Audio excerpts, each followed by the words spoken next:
Okay, so ladies and gentlemen, today we are going to look at the Dalton's law of partial pressure, and it's one of the gas laws. So now we are starting with some of the key terms.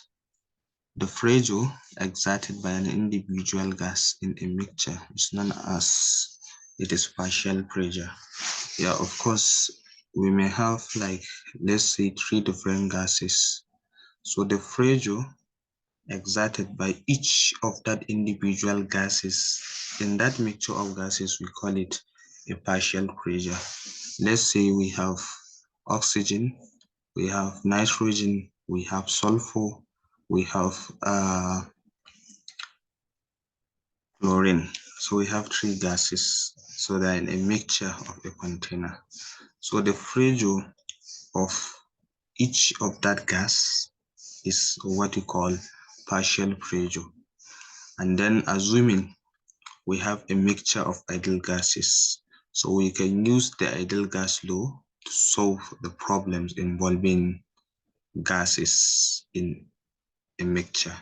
So if we have ideal gases, so we can use an ideal gas equations to solve the problems of those gases. Then the next thing is the Dalton's law of partial pressure. So Dalton's law of partial pressure states that the total pressure of a mixture of a gases is equal to the sum of the partial pressure of the component of gases. So let's say assuming you have 5 different gases. So the Dalton's law of that partial pressure is something as to get, or is something as to say the total pressure is equal to the sum of those mixtures of the partial gases. Like for example, let's look at this. Okay, so look at this thing. The total pressure, that is the Dalton's law of partial pressure. So the total pressure of that mixture is the something as the partial pressure of gas 1 plus the partial pressure of gas 2 plus the partial pressure of gas 3 dot off to the number of the gases. So assuming you have 10 of those gases, so if you have 10 of those gases, then you are going to see gas 1 plus gas 2 plus partial pressure of gas 2 plus partial pressure of gas 3 up to the partial pressure of gas 10. And also this Dalton's law of partial pressure can also be expressed using the mole fraction of a gas. And the mole fraction of a gas is usually expressed with letter X. So if you want to get the partial pressure of, let's say, one of the gas, let's say gas 1, so it is something to say is equal to the mole fraction of that gas 1 times the total pressure. And I think, let me just look at this. Let us look at this mole fraction very well before going deep into the partial pressure. So this is another page actually trying to give us a concept, or try to introduce us on a concept of the mole fraction. Look at this.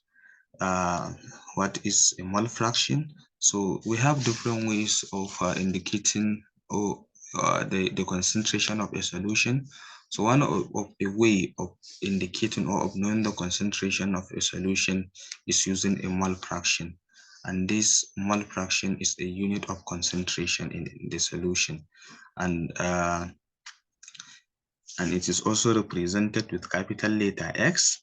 And how do we define this mole fraction? So mole fraction is the number of moles of a specific component in a solution divided by the total number of moles in a given solution.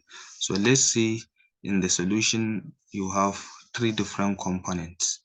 Let's say you have component A, B, and C.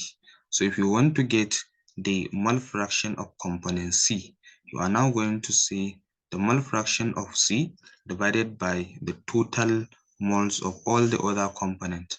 That is the mole of C divided by mole of A plus mole of B plus mole of C.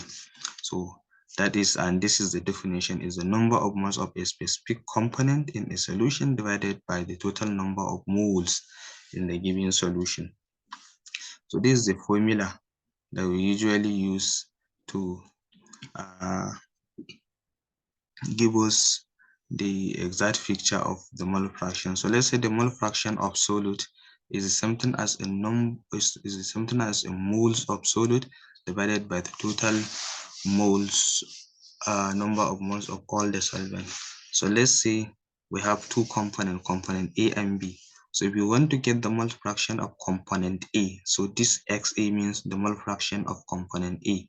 So it's the same thing as to say mole of this A divided by mole of A plus mole of B. And so also at the same time, if you want to get the mole fraction of B, is the same thing as mole fraction is the same thing as mole of B divided by mole of A plus mole of B. And note that in the given mixture, the sum of all the mole fraction is equal to unity, that is equal to 1. Let's say you have mole fraction of 10 different components. So if you sum them, everything together is equal to be 1. So it is always equal to unity. Let's say the mole fraction of A plus mole fraction of B plus mole fraction of C, D, or whatsoever. So if you sum everything, is equal to unity, that is equal to 1. And if you take your mole fraction and you multiply it by 100, so it changed from mole fraction to mole percentage. Of course, then the mole fraction is a unitless and dimensionless expression. So it doesn't have unit and it doesn't have dimension. Why? Because what you have at the top is small and what you also have at the bottom is small. So the mole will now take care of mole. So therefore, it doesn't have unit. So what are the advantage of mole fraction? The mole fraction is not dependent on the temperature. So it doesn't depend on temperature. Either the temperature is high, low, decrease or increase, whatsoever it is, mole fraction doesn't affect it. It doesn't affect mole fraction. And so also another thing is the information about the density of a phase is not necessary to calculate the mole fraction. And so also number 3, in the case of an ideal gas mixture, mole fraction is represented by the ratio of partial pressure to the total pressure of the mixture. So remember from our basic introduction, we said that the partial pressure of a gas is equal to mole fraction times the total pressure. So if you want to get the mole fraction, you can now say the partial pressure of a mixture divided by the total fraction. So what I want you to understand, mole fraction can not only be depend on the mole alone, it can be in terms of fraction volume, it can also be in the fractional pressure. In fractional pressure, it's just that you will see the mole of the partial pressure of a component divided by the total pressure, then you get the mole fraction. Or you can say the volume of a fraction divided by the total volume.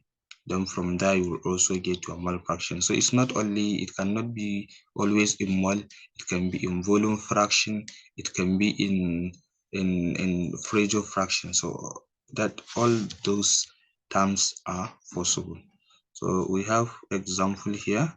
Calculate the mole fractions of sodium chloride and water if 0.001 moles of sodium chloride is dissolved in 100 grams of pure water. So to answer this now, the mole fraction of sodium chloride is 0.018 and the mole fraction of water is 0.982. So that is the answer. But how?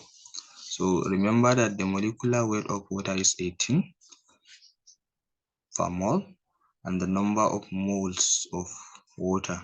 So how do we get the number of moles of water? Of course, we are already given that we have 100 grams of pure water. So now what we are going to do is we are now going to say 100 grams of water divided by the molar mass of water. So we have 5.56 mole. So this 5.56 moles is the number of moles of water. Then The next thing is the mole fractions of sodium chloride. Yes, of course, to get the mole fraction of sodium chloride, you will now see, of course, from here, we already have the moles of sodium chloride. So now what are we going to do here? Then we will now see 0.10 moles of sodium chloride, then divided by the number of moles of water plus the number of moles of sodium chloride. So if you add everything, you will now have 0.1 moles divided by 5.66 moles. So at the end, the mole fractions of sodium chloride is 0.018 mole. And remember, actually, what we have here is 0.01 moles of sodium chloride. But here they are representing it as 0.10 moles. So let's assume the mistake is from here. So let's say it's 0.1 moles of sodium chloride. Then the next thing is that we are going to get is the mole fractions of water. Of course, we have already calculated the number of moles of water. So this is it, 5.56, and our total number of moles of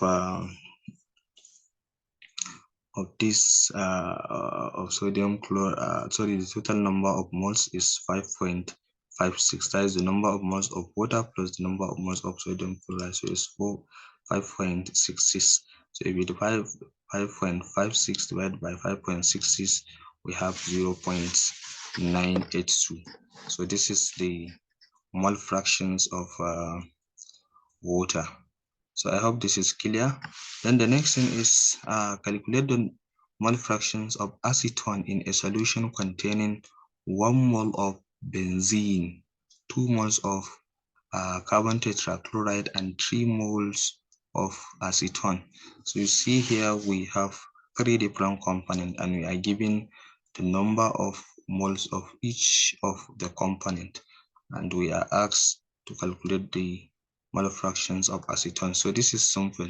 You just say the mole fractions of acetone divided by the number of moles of benzene plus number of moles of carbon tetrachloride plus number of moles of acetone. So you see the number of moles of acetone is 7 mole, and the total number of moles of a solution is equal to number of moles of benzene plus number of moles of carbon tetrachloride plus number of moles of acetone. So if you add everything, we have 10 moles. So the mole fractions of acetone is now equal to the number of moles of acetone divided by the total number of moles in a solution.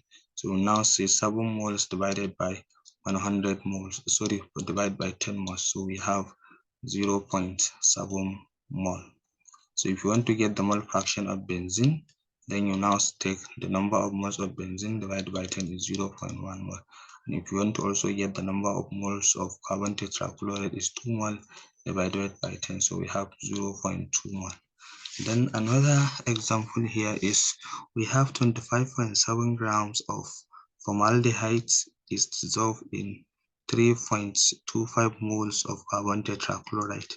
And the question says calculate the mole fractions of formaldehyde. So the answer here is specifically, so now we are given that we have 25 grams of formaldehyde. So we have to calculate the number of formaldehyde first. Then we now get the mole fraction. So formaldehyde here is 725.57 gram, and we have CH2O. Then we now calculate the molecular weight of formaldehyde, which is 30.03 grams.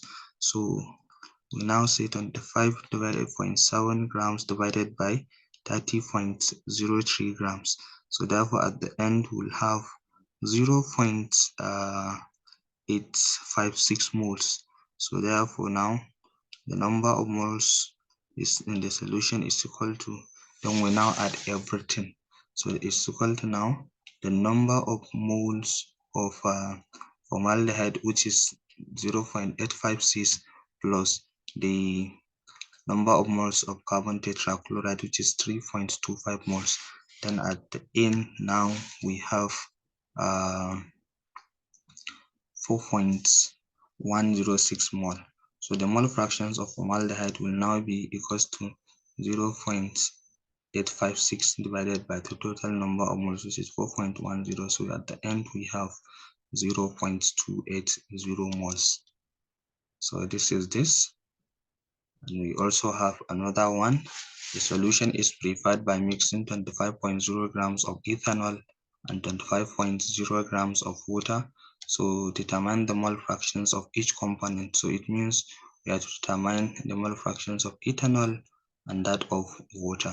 So for we to do that, we have to calculate the number of moles of the ethanol and the number of moles of water before we get the mole fractions of each of the component. So first, the molecular weight of ethanol is 46. So and the mass of ethanol given is 25. So we now say 25 divided by 46, we have 0.543 moles. And the molecular weight of water is 18, and the mass of water given is 25. So we now say 25 divided by 18, we have 1.34 moles. So therefore now, to get the total number of moles, we now have 0.543 plus 1.34. So therefore we have 1.883 moles. So the next thing is the mole fraction of ethanol. So to get the mole fractions of ethanol, we'll now say the moles of ethanol divided by the total moles, and we have 0.29 moles. So the mole fractions of water is 0.71 moles. So ladies and gentlemen, this is how we easily gauge the mole fractions. I think this is clear. And these are the kind of some frequently asked questions. What is mole fraction is already stated. And what is the unit of mole fractions? We say that it is unitless. And the mole fraction temperature dependent is actually not temperature dependent. Then now, so this is this. So you see, we now know how to get the mole fractions. So we now look at it. We have the partial pressure of gas 1 is equal to x1 then p total. So you can also make mole fraction here subject of the formula. So you can now say partial pressure of gas 1 divided by the total pressure. Then from there you have your x1 as a component, sorry, as a function. Okay, so this is this. So I think it is clear. So we have also example here. Let the partial pressure of a gas. Let's see, we have a mixture of hydrogen gas and oxygen, and the mixture contains 6.7 moles hydrogen gas and 3.3 moles oxygen. Then the mixture is in 300-liter container at 227 Kelvin, and the total pressure of the mixture is 0.175 mole. So the best thing to do here is actually to drive out the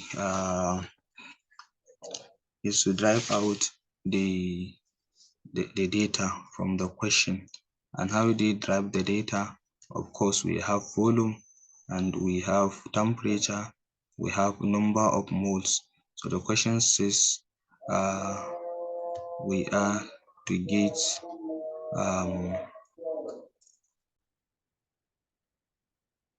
we'll now do a video specifically on the calculations on Dalton's law of partial pressure. So